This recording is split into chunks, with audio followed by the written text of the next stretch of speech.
Поступила на ремонт посудомоечной машины Electrolux настольного типа. Клиент утверждает, что он набирает воду, посуду не моет, гудит. Будем разбирать, диагностировать, заменим циркуляционный насос, отмоем от ржавчины, проведем комплекс восстанавливающих работ. Разобрали верхний корпус, сняли поддон, он весь в ржавчине, видны следы протечки.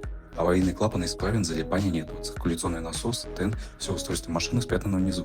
Неисправен насос подачи воды в бункер, шланги также протечек не дают.